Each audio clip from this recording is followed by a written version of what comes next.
बड़ी खबर के साथ राजधानी दिल्ली से एक हैरान कर देने वाला मामला सामने आया है। दिल्ली विधानसभा की सिक्योरिटी में एक बहुत बड़ी चूक सामने आई है। एक अज्ञात कार ने विधानसभा का गेट तोड़ दिया। गेट तोड़ने के बाद यह कार सीधे अंदर घुस गई। सबसे ज्यादा हैरानी की बात यह है कि कार बाहर भी निकल गई। यह अज्ञात कार मौके से पूरी तरह गायब हो चुकी है। इस घटना से पुलिस महकमे में भारी हड़कंप मच गया है। पुलिस अब सीसीटीवी फुटेज के आधार पर अपनी जांच कर रही है। जानकारी के मुताबिक विधानसभा के एक गाड़ी वीआईपी गेट से घुसी और स्पीकर रूम से बाहर एक गुलदस्ता रखकर निकल गई। जांच के लिए फिलहाल विधानसभा में दिल्ली पुलिस के आला अधिकारी मौजूद हैं। सिक्योरिटी में इतनी बड़ी चूक ने कई गंभीर सवाल खड़े कर दिए हैं। आखिर इतनी हाई सिक्योरिटी वाली जगह पर ऐसा कैसे हो गया? पुलिस अब उस कार और ड्राइवर की तलाश में जुटी हुई है। तो बड़ी खबर आपको बता रहे हैं, सुरक्षा में एक बड़ी चूक देखने को मिली है। और इसी खबर पर ज़्यादा चर्चा के लिए हमारे मैनेजिंग एडिटर रमेश ठाकुर जी हमारे साथ जुड़ गए। रमेश जी, दिल्ली विधानसभा सुरक्षा में एक बड़ी चूक देखने को मिली है, जहां एक वीआईपी गाड़ी बैरिगेटिंग और गेट तोड़कर अंदर घुस जाती है। वहां पर एक फूलों का गुलदस्ता रखकर वो गाड़ी बाहर भी निकल जाती है और गायब हो जाती है, और पुलिस के हाथ अब तक खाली हैं। कैसे देख रहे हैं? देखिए, मुझे लगता है ये जांच का विषय है और अति संवेदनशील जगह पे किसी गाड़ी का आना और वो फिर वापस चली जाना, इतनी देर में कुछ चीजें बाहर ना निकल पाना, पुलिस के हाथ खाली रहना, ये बड़ा अपने आप में अचंभित करने वाला मामला है कि भाई कोई ऐसी चीज या सुराग कोई क्यों निकल नहीं पाया। क्योंकि वो जितना पूरा रिच एरिया है उसमें चारों तरफ कैमरे लगे हैं, पूरे कैमरे से लैस क्षेत्र है, उसके बावजूद भी गाड़ी कहाँ से आई, किन परिस्थितियों में आई, किसकी है, ये तो चलो बात की बात है। अब लेकिन प्रथम दृष्टया क्या हुआ उसको भी पुलिस ने कुछ बताया नहीं है। या वास्तव में वो गाड़ी किसी वीआईपी की है, खड़ी थी, ऑटो मोशन में थी, ऑटो ब्रेक लग गया या ऑटो ब्रेक लग के आगे बढ़ गई है, कुछ भी हो, लेकिन उस सब कुछ चीजों को बताना चाहिए। वो भी चीजें सब निकल के नहीं आ पाई हैं। ऐसे में साहिल होता क्या, दो बातें निकल के आती हैं जी। एक तो ये होता है, एक सामान घटना कह के पुलिस उसको नकार देती है, छोड़ देती है। दूसरा पहलू वो होता है जो डिस्क्लोज जानबूझ के नहीं किया जाता। जैसे विमानन घटनाओं में होता है, बॉक्स जो उनका होता है ब्लैक बॉक्स, उसमें सारी की सारी चीजें उस समय घटना में क्या होता है, कॉकपिट क्या बात करते हैं, पायलट क्या बात करते हैं, अधिकारी लोग क्या बात करते हैं, तो सब रिकॉर्ड होता है। वो सरकार अपनी जांच में कभी भी डिस्क्लोज नहीं करती है। क्या इसमें कुछ ऐसा है कि कोई बहुत बड़े नेता की गाड़ी थी या किसी बड़े नेता से संपर्क था, इसलिए उनकी छवि को खराब ना हो या उनके ऊपर किसी तरीके का लांछन ना लगे, इसलिए पुलिस डिस्क्लोज नहीं कर रही है? ये दो बातें हो सकती हैं जी।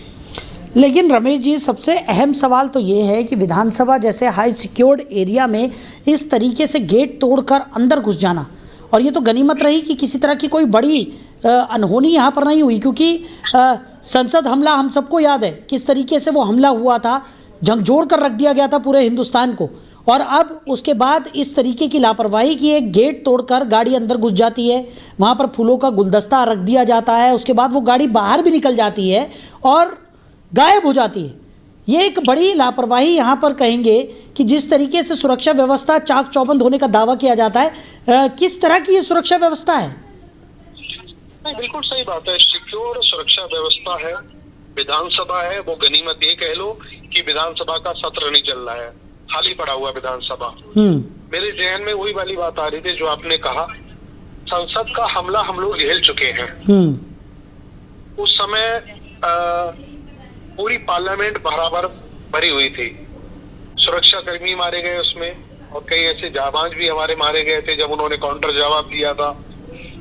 तो खुदा ना खास्ता अगर उसी तरीके की अगर वारदात होती, हो सकता है जिस तरीके से पुलवामा हुआ, एक गाड़ी में RDX 300-400 किलो बताया जा रहा था, इस गाड़ी में भी अगर ऐसे ही RDX होता और वहां जाके ब्लास्ट कर दिया जाता तो क्या होता?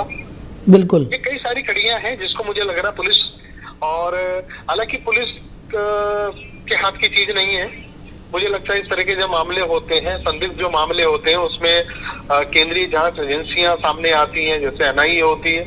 एनआईए अपनी जांच करती है और पुलिस से जो उसकी इन्वेस्टिगेशन होती है, उसकी रिपोर्ट लेके वो आगे की कार्रवाई को आगे बढ़ाते हैं। तो अभी देखते हैं इसमें पुलिस क्या करती है, या पुलिस के हाथ में नहीं है, फिर गृह मंत्रालय इसको आगे की किसी एजेंसी को आगे फॉरवर्ड करते हैं, देखने वाली बात होगी। लेकिन हाँ, ये प्रशासनिक बहुत बड़ी लापरवाही भी कहेंगे, इसको चूक भी कहेंगे।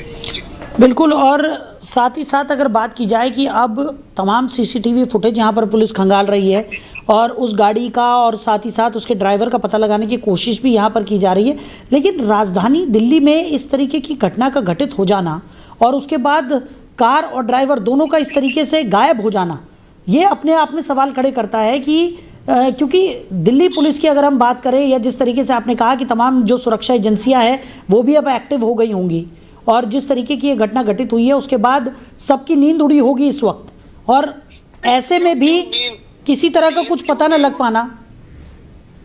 देखो, नींद क्यों नहीं उड़ी होगी, आप ये बताइएगा भाई। आज की डेट में किसी भी व्हीकल का नंबर लेके और उसकी जांच पड़ताल 1-2 दिन की तो रही नहीं है। चंद मिनटों में आपके फोन में ऐप होता है उसका, और यातायात पुलिस के पास में सारी सुविधाएं होती हैं, एक क्लिक करना भर होता है। उसके डिटेल्स, उसकी मालिक की, किसकी गाड़ी है, कहाँ से खरीदी गई है, किसके बीच में बेची गई, नहीं बेची गई, उसकी सारी डिटेल्स वगैरह आ जाती हैं। तो इसमें कोई ज्यादा टाइम लगना नहीं चाहिए। और दूसरी बात, आपने सीसीटीवी की बात करी, अगर वो फुटेज अगर पुलिस ने अगर खंगाल ली होगी तो उस फुटेज में तो दूध का दूध पानी का पानी हो गया हो। तो ये आपका कहना यहाँ पे बिल्कुल सही है। ये जिस तरीके की ये चीजें हुई हैं, क्यों हुई, ये पुलिस क्यों नाकाम है अब तक? मुझे लगता है इसको प्री जांच में सब चीजें बाहर आ जानी चाहिए। एटलीस्ट उस ड्राइवर तक और गाड़ी के मालिक तक तो पहुंच जाना चाहिए था। चलिए रमेश जी, हमारे साथ जुड़ने के लिए, इस तमाम चर्चा के लिए आपका शुक्रिया। तो स्पीकर की कार पर शाही भी फेंकी गई है, बड़ी खबर आपको बता रहे हैं। पुलिस सीसीटीवी फुटेज खंगाल रही है और दिल्ली विधानसभा सुरक्षा में एक बड़ी चूक की खबर निकलकर सामने आई है।